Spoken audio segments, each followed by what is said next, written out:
Alexander Volkanovski has been the featherweight champion of the world in the UFC for longer than his opponent this weekend, Ilia Topuria, has even been inside the organization. What does that mean? Will the experience and competition that Volkanovski has faced play the biggest difference, or will the young, hungry lion in Topuria be too much to handle? As we are seeing Volkanovski return on a very short notice, or not short notice, but short turnaround, I should say, after getting knocked out at the end of October by Islam Makhachev. Let's discuss this fight, the implications, and the featherweight title on the line.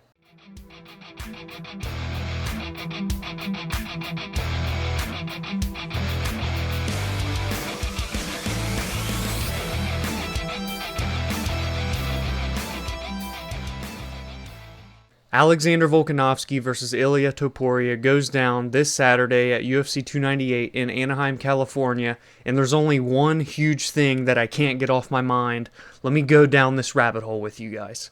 So there's two fights that Volkanovski versus Topuria is giving me the vibes of, or just really is drilling them into my head, and I can't get them out of my mind until I display them here for you all, and I'm excited for you to hear this and give me all your thoughts on it. So the first fight is in the featherweight division, and it happened December 12th, 2015, when a unbeatable for a very long time featherweight champion, Jose Aldo, was welcoming Conor McGregor in for an undisputed title shot. Jose Aldo was in his prime.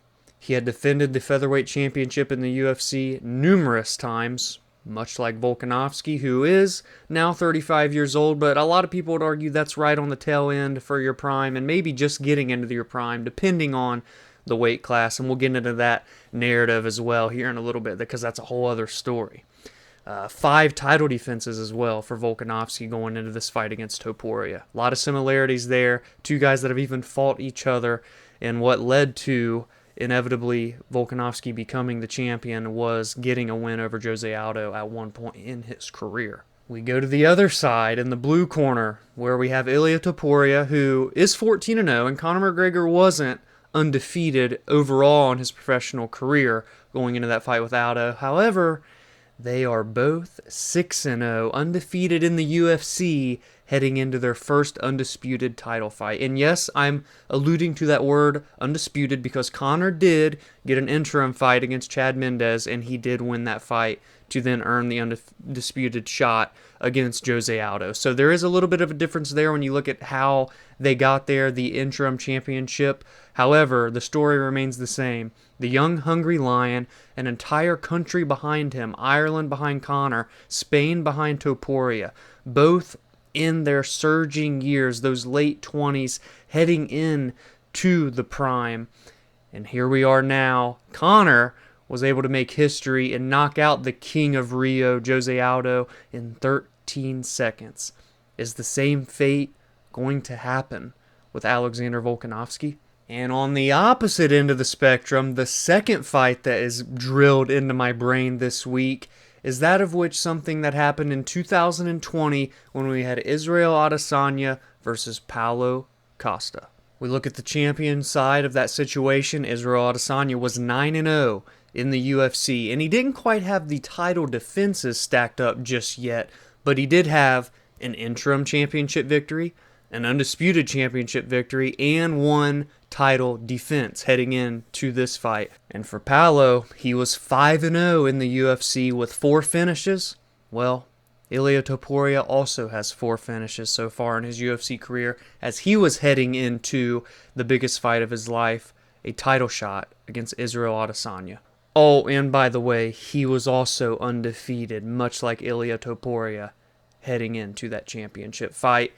But it didn't quite end the same for Paulo as it did for Conor McGregor, because he got dismantled, to be quite frank, by Israel Adesanya. So with those two examples, we have one where the young, rising, hot prospect, undefeated in the UFC with finishes, personality that people can either love or hate, but they're gonna bring eyes to their fights. And Conor McGregor gets the victory and knocks out a legend. On the other side of the coin, we have the young, shiny prospect, undefeated, overall undefeated in the UFC, getting finishes, and Paulo Costa, where he falls short and gets beaten by what turned into be long reigning champion, much like Volkanovski, in Israel Adesanya. So I just had to go down that rabbit hole there. Thank you for bearing with me if you did. Please let me know in the comments below what you think of those comparisons. Are you getting any of those vibes? Are there any other fights, championship fights in particular, that are giving you the same vibes as this Volkanovski versus Topuria fight? Please let me know.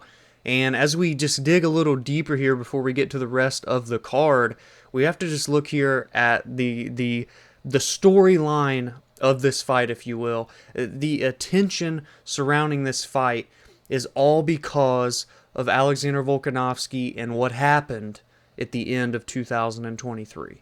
So yes, he loses in October to Islam Makhachev, and you know, it is what it is. He's 0-2 at lightweight, but that's not his weight class. He is the long reigning champion, 5 title defenses, 13 straight victories at 145 pounds. But it's not the loss, it's the way in which he lost by a vicious head kick knockout followed up by strikes by Islam Makhachev, and that was less than 4 months ago.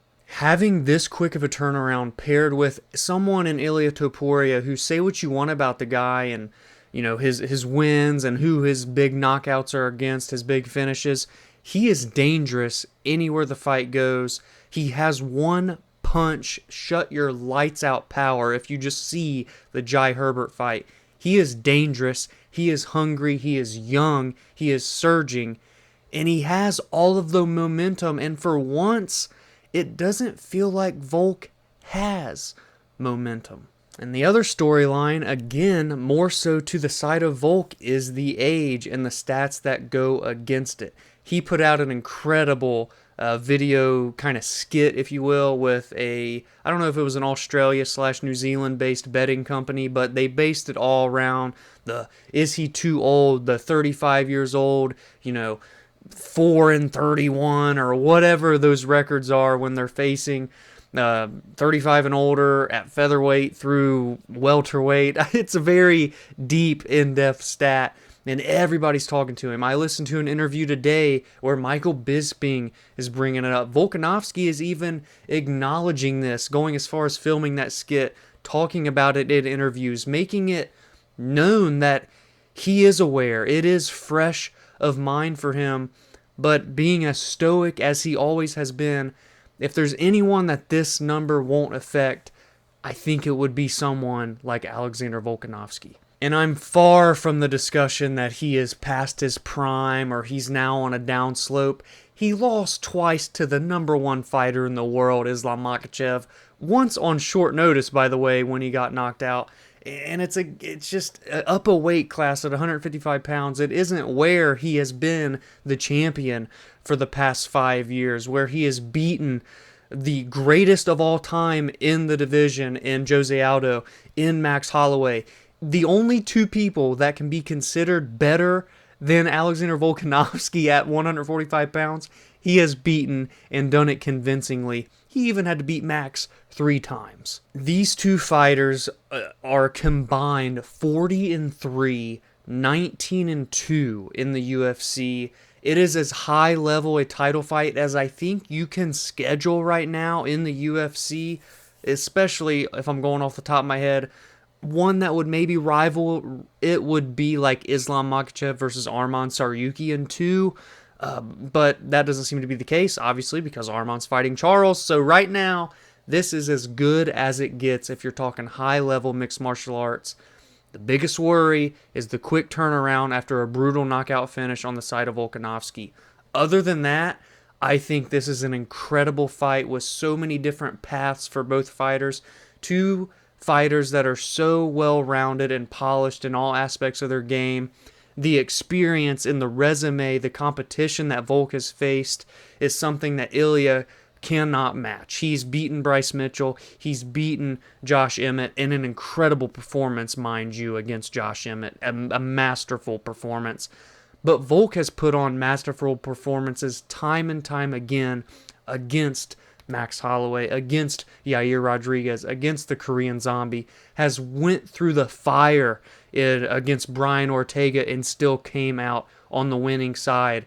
You know, and Ilia, you can say, has faced a little bit of fire. Look at that Jai Herbert fight. He got brutally hit and almost knocked out before getting a highlight reel finish in that one. So I love everything about this fight. It doesn't get better than this, and I'm so happy that this isn't like playing second fiddle to a bigger weight class on a pay-per-view card. This absolutely deserves the main event slot, and so at UFC 298, the main event slot they will get. So please let me know in the comments below, of course, your thoughts on those comparisons that I gave earlier on in the discussion, as well as your predictions. Who is going to walk away the featherweight champion of the world? Will Volkanovski, returning back home, prove to all of the doubters out there? It seems like there's a lot, which is crazy. We're talking about an all-time great here, and yet there are so many doubters. There's so much noise. Will he quiet them? Will he quiet that noise, remain the champion, defend his title for the 6th time, or will the undefeated fighter from Spain, the Matador, Ilia Topuria, put it all together, because I think he's going to have to in order to beat Volkanovski and then become the featherweight champion of the world? Give me all of your thoughts in the comments below and your predictions. If you enjoyed this preview and my thoughts on it, be sure to drop a like, subscribe to the channel if you are new, so you never miss my thoughts, opinions, my breakdowns. You know, it may not be the most in-depth X's and O's, but I love covering the storylines and making every fight feel important, especially when they are deserving of it, these warriors that go into this cage. So if you enjoy that, subscribe to the channel. I also recap all of the biggest results from every card and give my thoughts on breaking news and MMA fight announcements.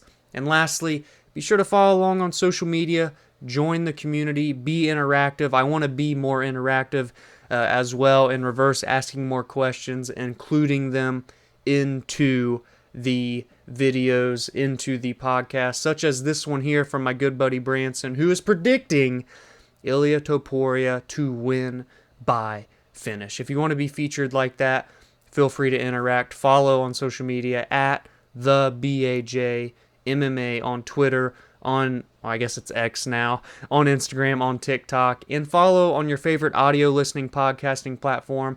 You get one long form podcast there if you don't want to get the quick hitters on YouTube, or you rather would listen to a long range content, and it goes a little bit more in depth. I talk about more fights and all of that jazz. I appreciate any and all support. Enjoy the fights this weekend. It's going to be a great one. I'll see you for the recap.